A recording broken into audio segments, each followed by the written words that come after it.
everyone, welcome back to Breakpoint Breakdown. One of our final episodes for the French Open. Not really a roundup, it's a preview like we had a few episodes ago. We're going to be previewing the men's final tomorrow. It's a big one between the two best players in the world currently, Sinner, Alcaraz. We'll get to that in a second. But the women's final, Gauff over Sabalenka in 3 sets. Conditions were absolutely terrible. It was super windy. Awful. Over 70 unforced errors from Sabalenka. She couldn't hit through Gauff. We know Gauff likes to defend a lot. Chase, you watched a little bit of it.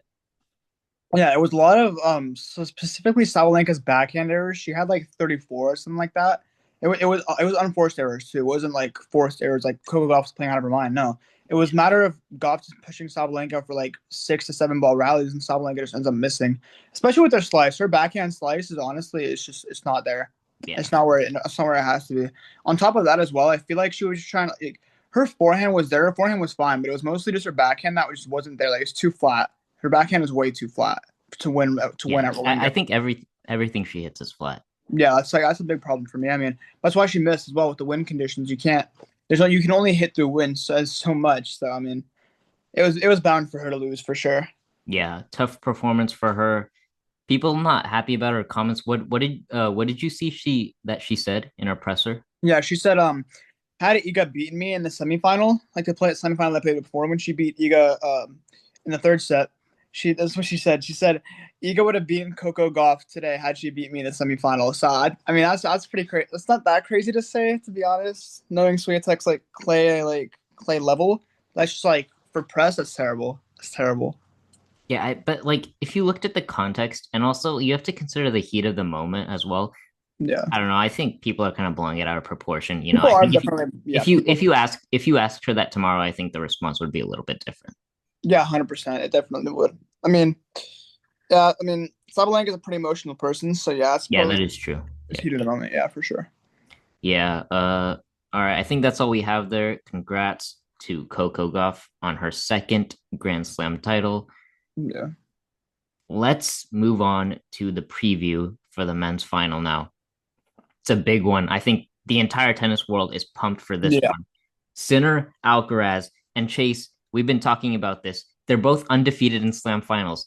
Alcaraz is 4-0. Sinner is 3-0. Something's got to give tomorrow. Someone's going to lose their first ever Grand Slam final. Uh, and their head to head, let's talk a little bit about their head to head. It is 7-4 Alcaraz. Alcaraz has won the last 4.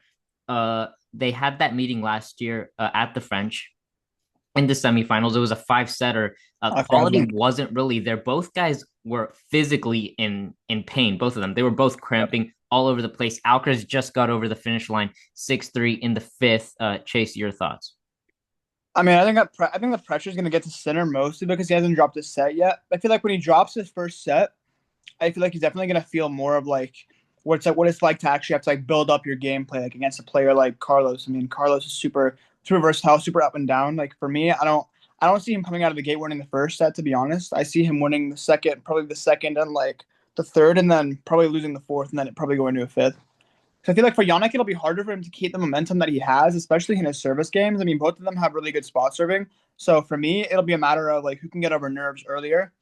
Because we saw it in Rome too in the first set in Rome. I mean, it was just a matter of nerves, and because nobody could get a Yeah, they were return. they were both missing Yeah, returns all over the place in the yeah. first. It was a matter of nerves in the first set. I feel like that's what it's going to open up as tomorrow as well. It'll be a matter of who can get their height first and who can stay at that height for the whole match. Yeah, there's no doubt they're both going to be nervous tomorrow, knowing that it's a chance for them.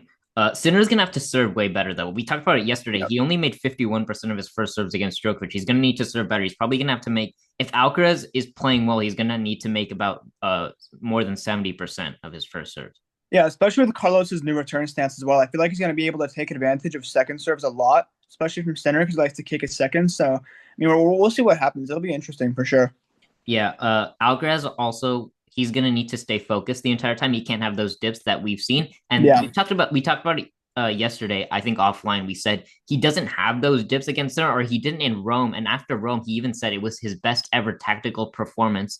So he's gonna need to bring that same kind of mental in Rome that he had tomorrow. None of those dips. I don't think he'll have them because he knows he's gonna need to be focused the entire time against someone of the caliber of Jannik Sinner.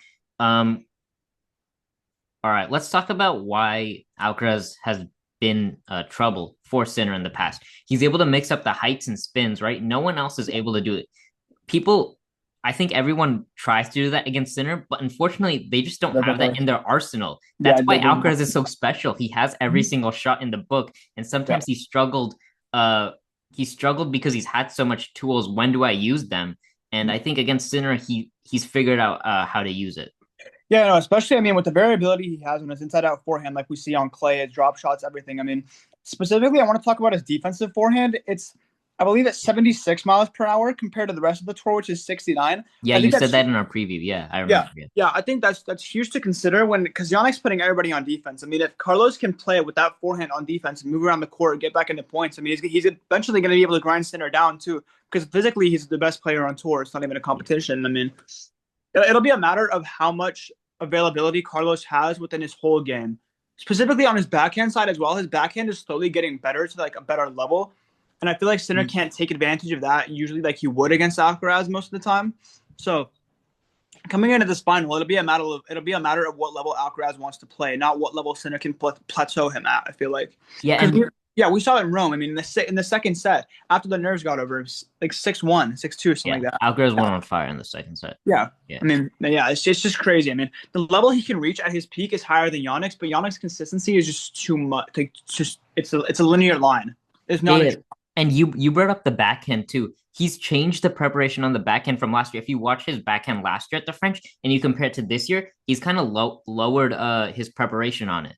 Yeah, yeah. The lowering will definitely give you more height and like net clearance over the net, which is I feel like definitely what made Yeah. it more consistent for him as a weapon, and not really a weapon, kind of like a shield and a sword sort of thing with the forehand and the backhand. Same way with Rafa, but Rafa got his backhand better at the end of his career.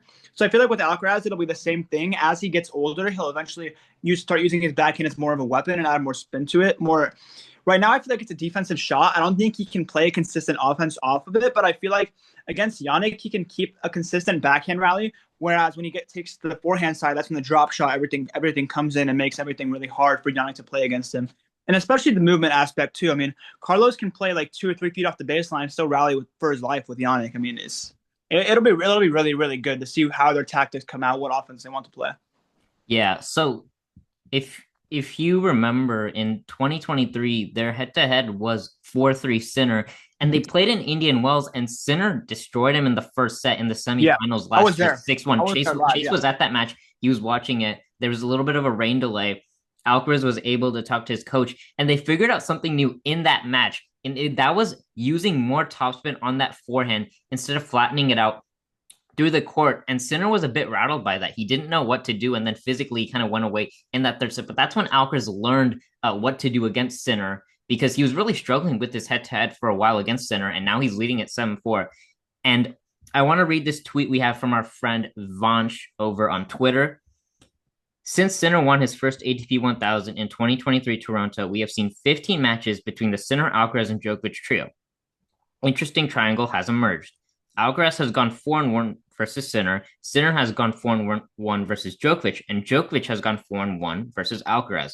Does it break during RG? Obviously, this was before the Sinner Djokovic match, so now Sinner's 5-1 against Djokovic. Will Alcaraz be 5-1 against Sinner after this? honestly, I mean, coincidentally, he should be.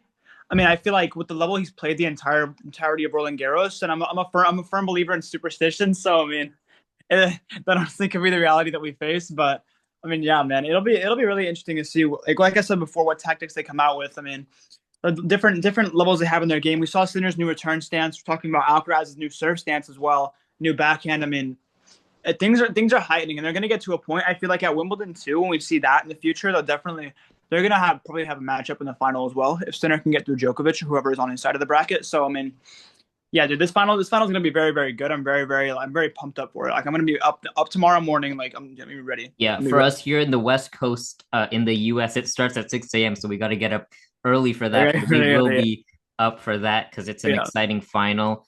for sure. If if they're both at their best, does Alcaraz win? If Yeah, they're both, 100%. Alcaraz's peak is higher than Sinner's peak. I will die on this hill. Sinner's very consistent, but we've seen Alcaraz peak. I mean, dude, yeah. this guy's he's not human, bro. If they Yeah, if they both play at their average level that they've been at throughout this tournament, then who do you think wins? If they're both at their average level, They were at their average, then it's kind of a 50-50. Yeah. I feel like, yeah, because Jannik hasn't faced any like adversary though. You know what I mean? Like he hasn't faced somebody worthy of taking a set off of him, which is I feel like where Carlos comes in, he smashes that momentum, and it's like a brick. So it's like kind of like just like smashing into a brick wall. The brick wall breaks, then what? Then what do you do? Do you rebuild it? That's what the question that he's going to ask Jannik tomorrow as well. So yeah, we'll see that for sure. All right. So are you giving Alcaraz the edge here? Yeah. Alcaraz for me it's like for me it's Alcaraz in 5, probably 65 to 30 to 65 to 35. Yeah. 65-35. Okay.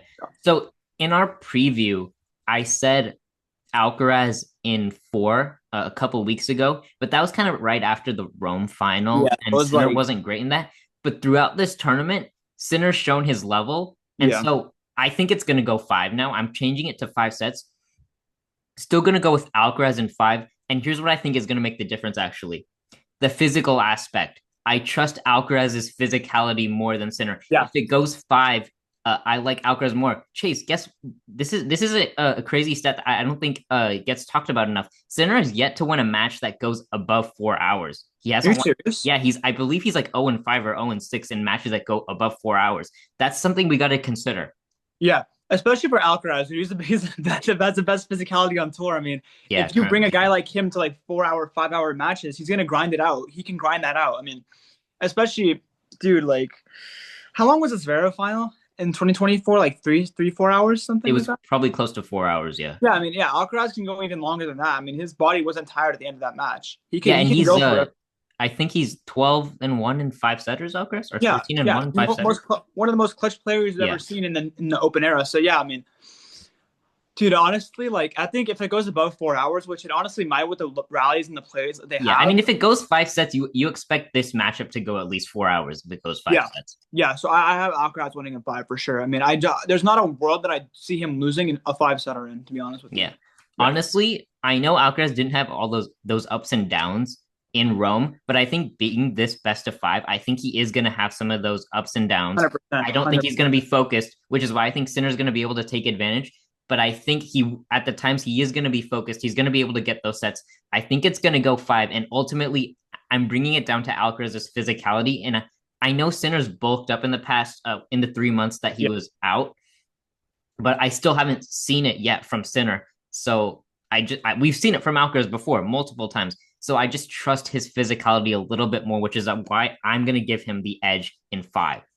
Yeah, for sure. I have Alcaraz in 5 as well, simply due to like you said, the ups and downs. Sinner's probably going to get 1 or 2 sets off of him, but Alcaraz in the 5th set is one of the best players ever. So, I mean, I have Alcaraz in 5 as well. Yeah, and one more thing, the conditions. It's supposed to be cold tomorrow. The roof. I don't know if the roof will be closed. It depends on if it rains. I think if it's colder, I think it favors Sinner, right? Because Alcaraz can't get the jump off his forehand. Sinner hit the flatter ball. Yeah, for sure. I mean, if Alcaraz can play topspin defense off his forehand, he's going to be a weapon in this final for sure. True. Yeah. So I think the conditions will play a little bit of a part in this, but ultimately we are both picking Alcaraz in 5. Sure. Is there anything else you want to add? No, I mean, I just want to say thank you guys for all your support. Like and subscribe to our YouTube channel, Breakpoint Breakdown 1, right? Yep. Or YouTube, and then on Instagram as well, Breakpoint Breakdown 1, TikTok, Breakpoint Breakdown 1, and we have a Twitter as well. Don't forget to tune in there. We have posts there as well.